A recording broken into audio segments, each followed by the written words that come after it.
আদ্রিতার চোখে নীল ছিল নিছকই একজন চাকর। সে সারাদিন আদ্রিতার ভাই ফরমাস খেটেও ওকে সন্তুষ্ট করতে পারত না।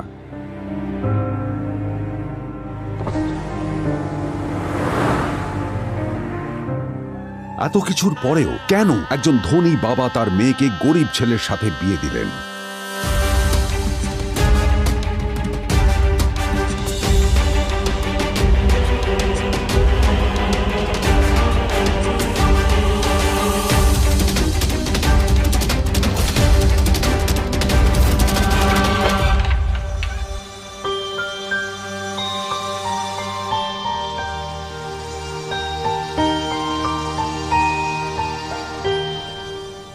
এবং তারপরে সেই মেয়েটি তার গরিব স্বামীর কাছ থেকে নতুন বছরে এমন একটা গিফট পেয়েছিল যে তার চক্ষু স্থির হওয়ার জোগাড় হয়েছিল।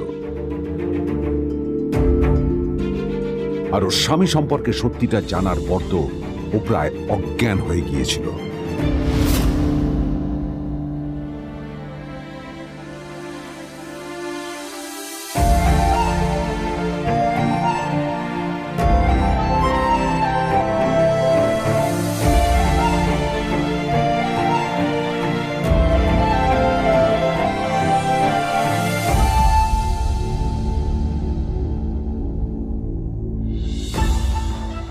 আমার বাবা সবচেয়ে বড় ভুল করেছে তোমার মতো একটা গরিব ছেলের সাথে আমার বিয়ে দিয়ে।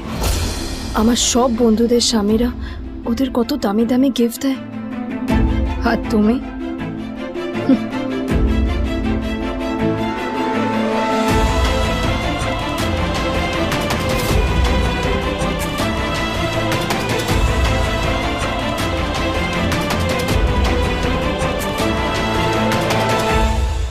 আদ্রিতা তার বাবার কথায় নীলকে বিয়ে তো করেছিল, কিন্তু ও শর্ত দিয়েছিল যেন বাড়ির বাইরের কেউ না জানতে পারে যে নীল ওর স্বামী। নীল ওই বাড়িতে ঘর জামাইয়ের মতো থাকলেও ও যেন ওখানে একজন চাকর ছিল। সবাই ওকে অপমান করত। ওই বাড়িতে না ও ঠিক মতো খাবার পেত, আর না ওর কোনো আলাদা ঘর ছিল। কখনো কার্পেটের উপর ঘুমোতো, তো কখনো আবার পোষা কুকুরের ঘরের পাশে নীলকে ঘুমোতে হতো। হাত খরচ মেটাতে ও এক জায়গায় ওয়েটারের কাজও করত। আদ্রিতা তার বন্ধুদের বলেছিল যে আদ্রিতা বিদেশে বিয়ে করেছে আর তার স্বামী লন্ডনের একজন খুব বড় বিজনেসম্যান। কিন্তু যখন আদ্রিতার বন্ধুরা ওকে ওদের স্বামীদের দেওয়া দামি দামি গিফটগুলো দেখাতো, তখন লজ্জায় ওর ভিতরটা পুড়ে ছাই হয়ে যেত।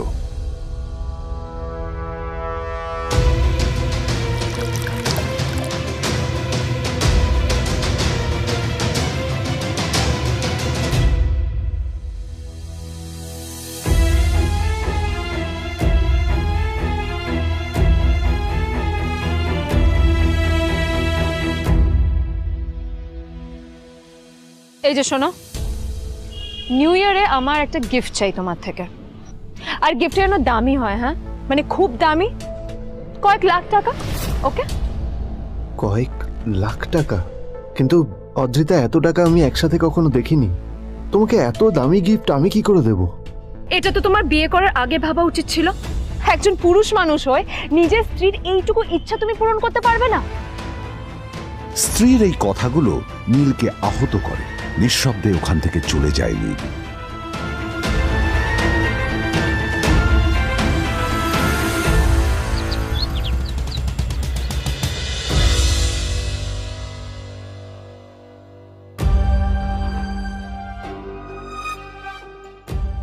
দুদিন পর নিউ ইয়ার পার্টির আগে নীল আদ্রিতার কাছে এসে একটা গিফট প্যাক দেয়।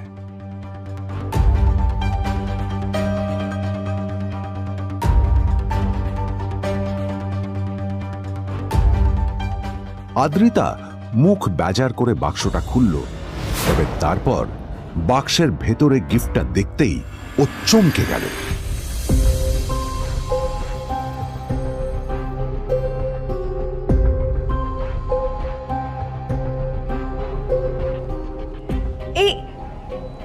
ফোনটা মানে এটা তো একটা স্পেশাল এডিশন, এটার দাম তো 3 কোটি টাকা।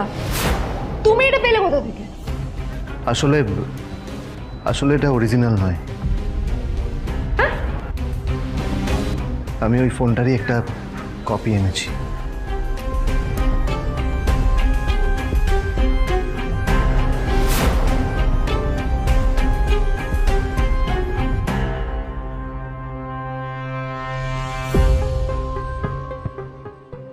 কিন্তু আদ্রিতার নীলের কথায় একটু সন্দেহ হয়, কারণ ফোনটা দেখে একেবারেই আসল বলেই মনে হচ্ছিল। পরের দিনই আদ্রিতা ওই কোম্পানির শোরুমে গেল। এই ফোনটা একটু দেখুন না প্লিজ। ওয়াও, আচ্ছা ম্যাম, আপনি কি মিস্টার রয় চৌধুরীর বন্ধু? কে মিস্টার রয় চৌধুরী? ও, আপনি কি ওই রয় চৌধুরী গ্রুপ অফ ইন্ডাস্ট্রিজের মালিকের কথা বলছেন? হ্যাঁ। না না, আমি ওনাকে চিনি না। আমি কেন, আমার মনে হয় কেউই ওনাকে চেনে না। বড় বড় মানুষেরাই ওনা দেখা পান না। আমিও কোনোদিন ওনাকে দেখিনি, কিন্তু সাডেনলি আপনি এই প্রশ্নটা করলেন কেন? অ্যাকচুয়ালি ম্যাম, আপনার হাতের এই ফোনটা আসলে এটা ফোনের স্পেশাল এডিশন। এই কাটিং, এই ডিজাইন, এই লোগো, এটা জাল করা ইজ নেক্সট টু ইম্পসিবল। আর গোটা ভারতে বিক্রি হওয়া এই ফোনের সেকেন্ড পিস এটা, যেটা মিস্টার রয় চৌধুরী কিনেছিলেন। সেজন্য জিজ্ঞেস করছি ম্যাম, আপনি এই ফোনটা কোথা থেকে পেলেন? তবে কি নীলই মিস্টার রয় চৌধুরী, নাকি নীল এই ফোনটা চুরি করেছে? বেকার নীলের কাছেই কোটি টাকার ফোন কোথা থেকে এলো? নীলের সত্যিটা তাহলে কি?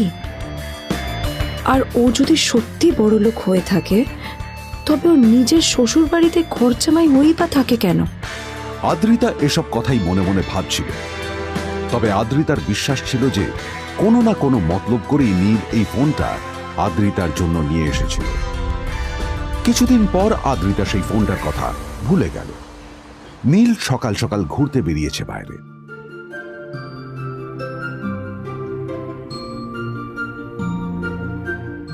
কটা বাজে রে? আমার খুব লেট হয়ে গেছে বুঝলি। তোরা খেল, ঠিক আছে? তোরা খেল, আমি আসছি।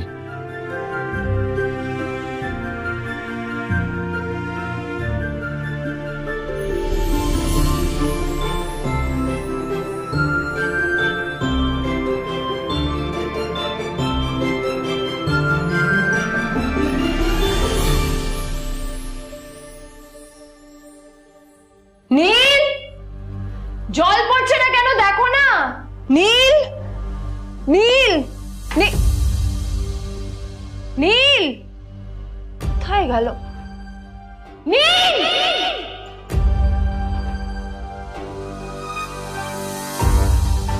নীল, নীলকে ডাকছে কেন বলতো? ওইদিকে বাড়িতে আদ্রিতা আর চিত্রা আশ্চর্য হয়ে গেল যে নীল হঠাৎ কোথায় উধাও হয়ে গেল।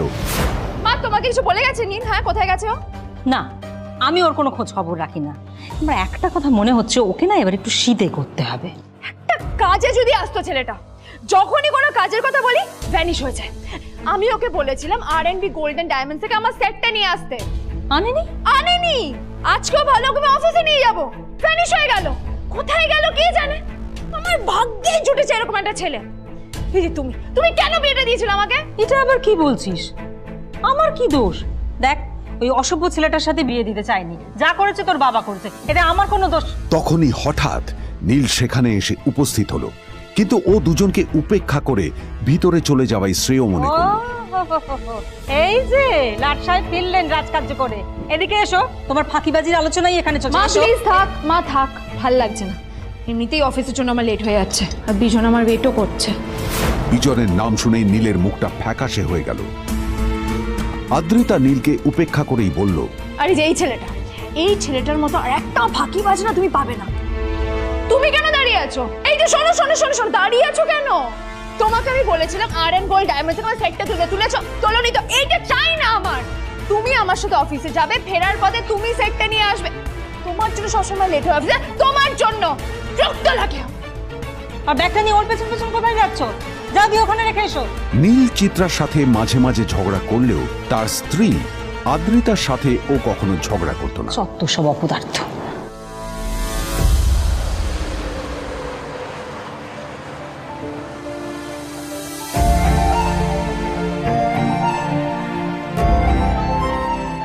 কিছুক্ষণের মধ্যেই তারা আদ্রিতার অফিসে পৌঁছে গেল। আদ্রিতা গাড়ি থেকে নামতে নামতে দেখলো যে তার কাছে অনেকগুলো ফাইল আছে। নীলের দিকে তাকিয়ে ওকেই ফাইলগুলো নিয়ে ভেতরে আসতে বলল। চলো, হা করে দাঁড়িয়ে আছো কেন? ফাইলগুলো নিয়ে ভেতরে এসো।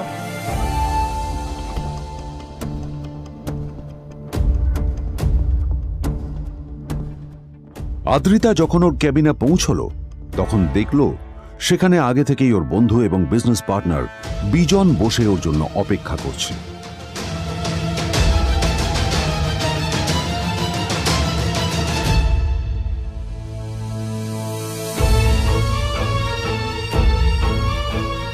কোথায় ছিলে বলো?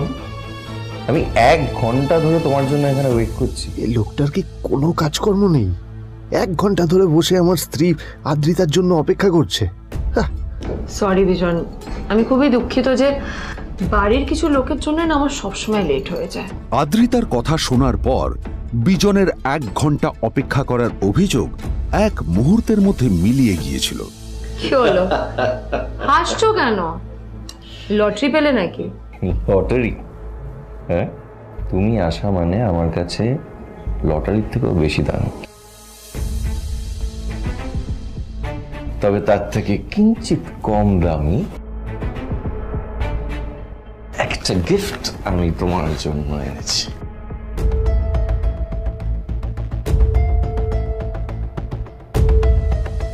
This is a rare diamond necklace for you.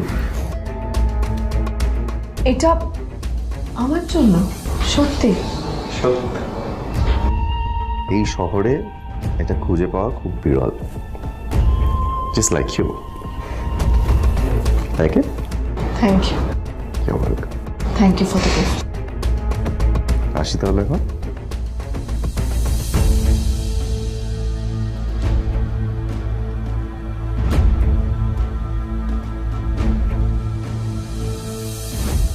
Adrita, আমি আজ পর্যন্ত তোমাকে কোনো রকম উপদেশ দিইনি, কিন্তু আজ আমি তোমাকে বলতে বাধ্য হচ্ছি। এই যে এই লোকটা তোমাকে শুধুমাত্র ইমপ্রেস করার জন্য একটা নকল সস্তার হীরের গয়না দিয়ে গেছে। এরকম একটা লোকের সাথে তোমার মেশা উচিত না। ভবিষ্যতে কিন্তু তুমি বিপদে পড়বে। আদ্রিতা, আমি তোমাকে কথা দিচ্ছি, আমি তোমার জন্য আসল রেয়ার একটা হীরের গয়না এনে দেবো, এর চেয়েও দামি, এর চেয়ে অনেক অনেক বেশি দামি। তার জন্য আমাকে যাই করতে হোক না কেন, আমি তোমাকে একদিন ঠিক এনে দেবো, ঠিক এনে দেবো তোমাকে। তাদের বিয়ে হয়েছে 2.5 বছর। এর মধ্যে প্রথমবার তার মনে হলো নীল তার জন্য লড়াই করছে। নীলের এই রূপটা দেখে আদ্রিতা চমকে গেল।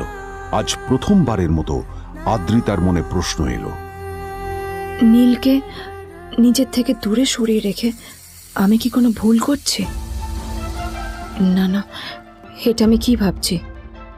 বিজন আমার বিজনেস পার্টনার, ও আমাদের মেইন ইনভেস্টর। নীলের এই অ্যাকশনের কারণে বিজন আমার কোম্পানি থেকে ব্যাক আউট করে গেলে কি হবে? না না না না না, নীলের জন্য আমি আমার এত বছরের পরিশ্রমকে জলে দিতে পারি না। আমার নীলকে নয়, আমার বিজনকে প্রয়োজন। এইসব ভাবতে ভাবতে আদ্রিতার নীলের ওপর রাগ হতে শুরু করে। আদ্রিতার রাগ তখন চরমে উঠে যায়। আজ প্রথমবার নীল আদ্রিতার সাথে খারাপ ব্যবহার করেছে। How dare you! তোমার এত বড় সাহস! হ্যাঁ, তোমাকে কে অধিকার দেয় বলো তো যে তুমি আমারই অফিসে দাঁড়িয়ে আমাকেই এতগুলো উল্টোপাল্টা কথা তুমি শোনালে? তোমাকে এখানে আনাই আমার ভুল হয়েছে, সবচেয়ে বড় ভুল হয়েছে। এবার চুপচাপ এখান থেকে বেরিয়ে যাও, right now. Get out! Neel আদ্রিতার এই কথার কোনো উত্তর দিল না। নীল জানতো যে ও যতই কথা বাড়াবে আদ্রিতা ততই বেশি রেগে যাবে। আদ্রিতা যেন তেন ভাবে নিজের রাগ চেপে ব্যাপারটা ওখানেই শেষ করার চেষ্টা করলো, কিন্তু ও তো জানতো না যে ব্যাপারটা তখন সবে শুরু হয়েছে। কি হলো, শুনতে পাচ্ছিস না? কালা নাকি? আমারই সামনে দাঁড়িয়ে আমার কেনা গিফট নিয়ে তুই মজা করলি? কত বড় সাহস রে তোর! নিজেকে তো বিক্রি করে দিলে ওরকম একটা ডায়মন্ড নেকলেস তুই কিনতে পারবি না। তোর এই গরিবের পারফিউম, সস্তা শার্ট, পায়ে একটা ফাটা চপ্পল নিয়ে নিজেকে বড় হিরো মনে করছিস? তোর নিজের কত দাম সেটা তোর নিজের জানা উচিত। Zero, big zero. সালা খরচা মাই চল।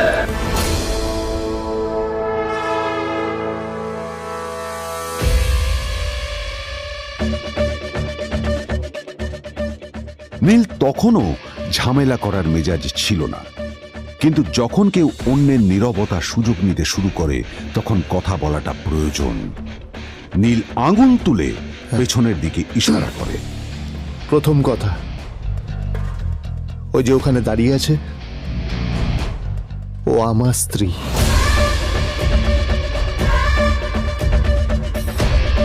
তাই আমার স্ত্রীকে তোমার নেকলেস দেওয়ার কোনো অধিকার নেই।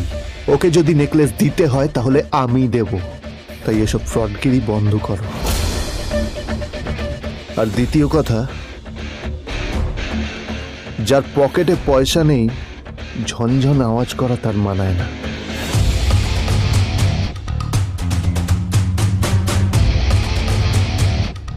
নীল বিজনকে তার সোয়াগ দেখিয়ে বেরিয়ে গেল।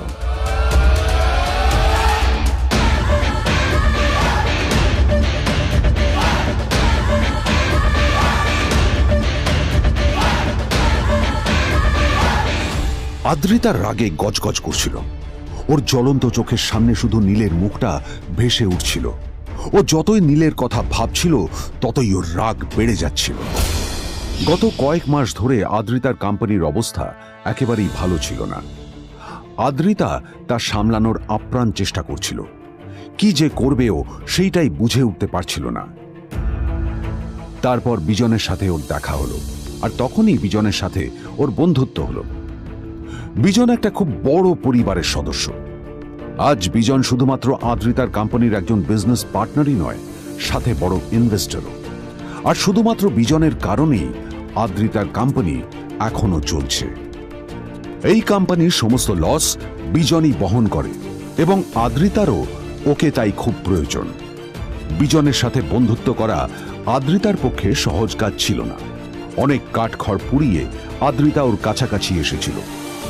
সবকিছু ঠিকঠাকই চলছিল, সবকিছুই আদ্রিতার প্ল্যান অনুযায়ী হচ্ছিল, কিন্তু নীল আজ এসে সবকিছু নষ্ট করে দিল। জাস্ট কি দরকার ছিল বুঝতে পারছি না। কি দরকার ছিল নীলের বিজনকে এতগুলো কথা শোনানোর? এবার বিজন আমাকে টাকা দেবে কিনা সেটাও জানি না, আমার কোম্পানিতে ইনভেস্ট করতে চাইবে কিনা সেটাও বুঝতে পারছি না। কি করব?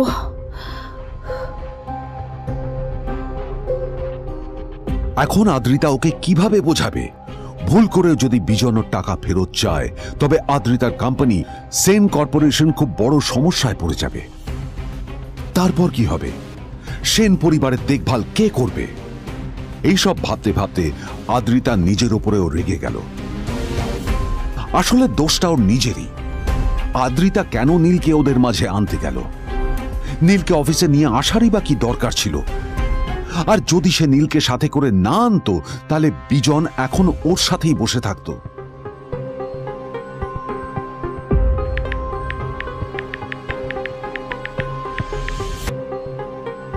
প্যামেলা, আমি মিটিংয়ে বেরোবো, আমার চেঞ্জটা একটু নিয়ে এসো প্লিজ। Thank you. আর অন্যদিকে সেন কর্পোরেশনের অফিস থেকে বেরিয়ে নীলের খুব ফুরফুরে লাগছিল। তখনই হঠাৎ ওর ফোনটা বেজে উঠল। ফোনটা ছিল মিস্টার রায় চৌধুরীর। তিনি ছিলেন শহরের সব থেকে বড় বিজনেসম্যান। হ্যাঁ মিস্টার রায়চৌধুরী, আমি আপনাকেই ফোন করতে যাচ্ছিলাম। আমি একজন বিশেষ লোকের সাথে তোমার একটা মিটিং ফিক্স করেছি। ওর অ্যাড্রেস আমি তোমাকে টেক্সট করে দিয়েছি। আমি চাই তুমি ওই লোকটার সাথে মিট করো। ঠিক আছে, আমি যে কোনো কারোর সাথে দেখা করতে পারি, কিন্তু তার জন্য আপনাকে আমার দুটো শর্ত মানতে হবে। প্রথমটা, আমার জন্য একটা রেয়ার হীরের নেকলেস আপনাকে জোগাড় করে আনতে হবে। আর দ্বিতীয়টা, আমি আপনাকে টেক্সট করছি, এটাও কিন্তু একই রকম জরুরি। এই দুটো কাজ আপনাকে যত তাড়াতাড়ি সম্ভব করে ফেলতে হবে আমার জন্য, ঠিক আছে? তোমার অ্যাকাউন্টে কিছু টাকা পাঠিয়েছি।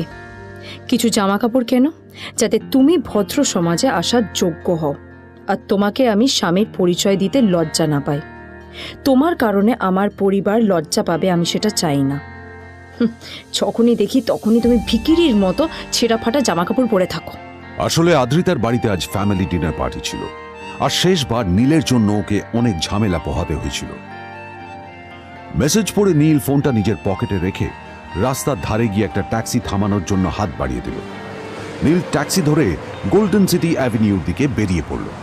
গোল্ডেন সিটি অ্যাভিনিউ শুধু কলকাতারই নয়, এটা ছিল সারা পশ্চিমবঙ্গের সবচেয়ে বিলাসবহুল সোসাইটিগুলোর মধ্যে একটা। আসলে এই সেই জায়গা যেখানে মিস্টার রায়চৌধুরী আজ তার জন্য গোপন মিটিং ফিক্স করেছিলেন। কিন্তু নীল কার সাথে দেখা করতে যাচ্ছে এ সম্পর্কে ওর কোনো ধারণাই ছিল না। যখন নীল সেখানে পৌঁছল, পুলভিলার বাগানে বসে থাকা লোকটিকে দেখে রাগে নীলের রক্ত ফুটতে শুরু করলো। নীল ওখানে না দাঁড়িয়ে বেরিয়ে গেল। তখনই হঠাৎ একটা মেসেজ এলো। আসলে আজ আদ্রিতার ফ্যামিলি গ্যাদারিং এ যাওয়ার আগে নীলকে ওর হাই স্কুলের রিইউনিয়নেও যেতে হতো।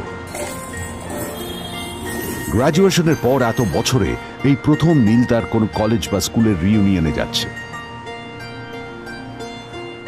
এতগুলো বছরে নীল তার কোনো বন্ধুর সাথেই দেখা করেনি। নীলের তার পুরনো সহপাঠীদের কথা মনে পড়তে লাগলো, যাদের সাথে ও স্কুলে মজা করত। আজ আবার ওদের সকলের সাথে নীলের দেখা হবে।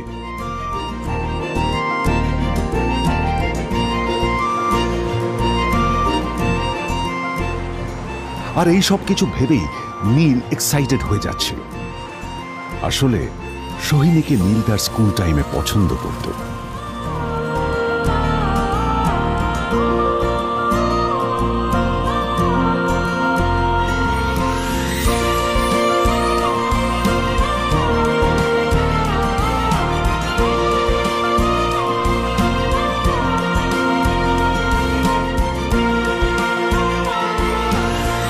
অন্যদিকে সেম কর্পোরেশনে ইনভেস্টরদের সঙ্গে আদ্রিতার মিটিং একেবারেই ভালো যায়নি। তাকে দেখে বেশ গম্ভীর মনে হচ্ছিল।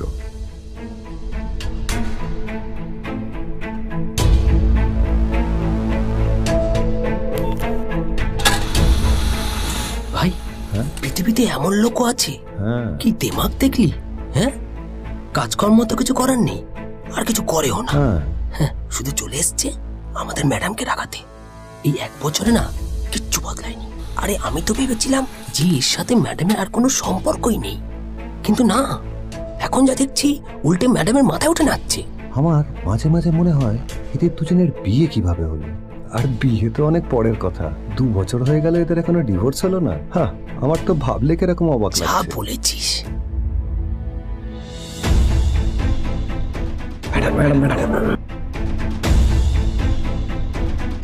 অফিসে চলতে থাকা এইসব কথা শুনে আদ্রিতার আরো রাগ হলো। আদ্রিতা ক্যাবিনে যাওয়ার পরে রাগকে নিয়ন্ত্রণ করা ওর পক্ষে আরো কঠিন হয়ে গেল। ও তখন বুঝতেই পারছিল না যে ওর রাগ কিভাবে নিয়ন্ত্রণ করবে। আদ্রিতা এটাও ভাবছিল যে নীলের জন্য ওকে আর কত অপমানিত হতে হবে। এসব ভাবতে ভাবতেই আদ্রিতার চোখ গেল ওর বাবার ছবিটার দিকে।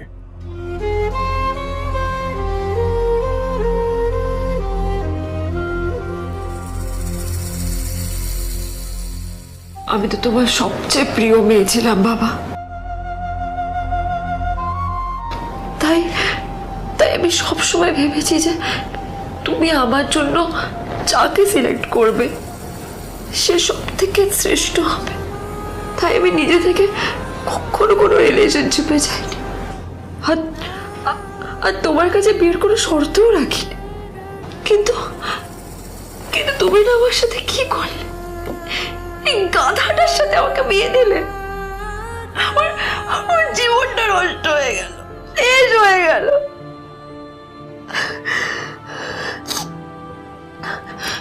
আমি যদি একটু জানতাম যে ও কিছু করে না, ঘর চাপাই হয়ে থাকবে, এইসব কাজকর্ম করে, তাহলে আমি কোনোদিনই বিয়েতে রাজি হতাম না বাবা, কোনোদিন না, কোনোদিন।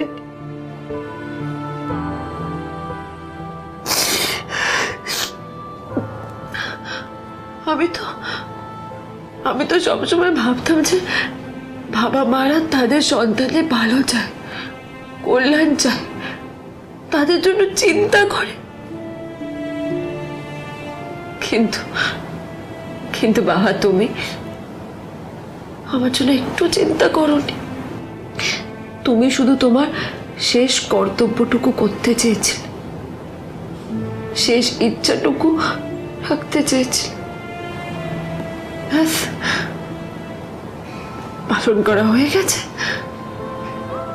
আর আমাদের তুমি ছেড়ে চলে গেলে, তুমি আমাকে ছেড়ে চলে গেলে। অন্যদিকে নীল রিইউনিয়ন পার্টির জন্য হোটেল প্রাইম স্টারের দিকে রওনা হলো। হোটেল প্রাইম স্টার ছিল শহরের সবচেয়ে দামি হোটেল। ওখানে শহরের সব বড় লোকেরা যাতায়াত করত। নীল যখনই তার পুরনো বাইকটা নিয়ে ওখানে পৌঁছলো, ওর পুরনো জামা কাপড়, পুরনো বাইক আর ওর পায়ে ছেঁড়া চপ্পল দেখে সিকিউরিটি গার্ড ওকে গেটের বাইরেই আটকে দিল। কোথায় যাচ্ছিস শালা ভিকিরি? না না দাদা, আপনি আমাকে ভুল বুঝছেন। আসলে আমাকে ইনভাইট করা হয়েছে, আমি এই হোটেলেই এসেছি। শালা মিথ্যে কথা বলার জায়গা পাস না? হ্যাঁ, মিথ্যে কথা বলার আগে নিজের চেহারাটা তো দেখতিস। এটা একটা প্রাইম হোটেল, বুঝেছিস? এখানে সব শহরের বড় বড় লোকেরা তাদের বড় বড় গাড়ি নিয়ে আসে। শালা তোর মতো একটা ভিকিরি একটা ফ্যাট প্যাটে আওয়াজ বের করা বাইক নিয়ে চলে এসেছিস, আর আমি তোকে ঢুকতে দেবো না দাদা? আমাকে ইনভাইট করা হয়েছে, আমাকে শুনুন শুনুন, আরে চল আমাকে একবার ঢুকতে দিন আমাকে। নীল পড়ে যেতেই একটা দামি গাড়ি ওখানে এসে দাঁড়ালো। এই গাড়িটি আর অন্য কারো নয়, হোটেল প্রাইমের মালিক মিস্টার খান্নার ছিল। কি হচ্ছে কি এটা? হোটেলের গেটের সামনে এসব এসব ক্যাশ চলছে এখানে। হোটেলের বদনাম হবে না এতে? স্যার দেখুন না, এই যে ভিকিরিটা হোটেলে ঢুকতে যাচ্ছে, আমি বারণ করছি, শুনছে না স্যার? Shut up! আপনি কি করতে আছেন? কে কি হচ্ছে দেখি দেখি কে? মিস্টার খান্না তার চশমা খুলে নীলের দিকে দেখলেন, আর ওনার মুখটা হাঁ হয়ে গেল।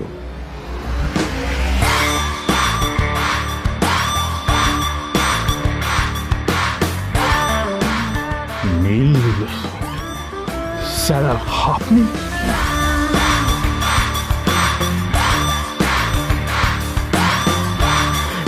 Extremely sorry sir. Sir sir, আপনি একটা ইনফর্ম করেননি কেন আমাকে? আপনি আসবেন জানলে তো আমি নিজে রিসিভ করতে আসতাম আপনাকে। ঠিক আছে, আপনি ব্যস্ত হবেন না প্লিজ। জানোইনি কে? নিজের বসকে এভাবে একজন ভিখারিকে হাতে পায়ে ধরতে দেখে গার্ডটিও অবাক হয়ে গেল। আরে sir, sorry sir, extremely sorry, আপনি আমার সঙ্গে আসুন। সরি স্যার, সরি, ভুল হয়ে গেছে স্যার। সালাম স্যার। নীল কি তবে সত্যিই একজন খুব বড়লোক কেউ? জানতে পকেট এফএম এর এই সম্পূর্ণ গল্পটি শুনুন বস, দুনিয়া যার বসে, যেটা ভারতীয়রা সবচেয়ে বেশি শুনছে। বিনামূল্যে গল্প শুনতে নিচের ইনস্টল বাটনে ক্লিক করুন এবং পকেট এফএম ডাউনলোড করুন।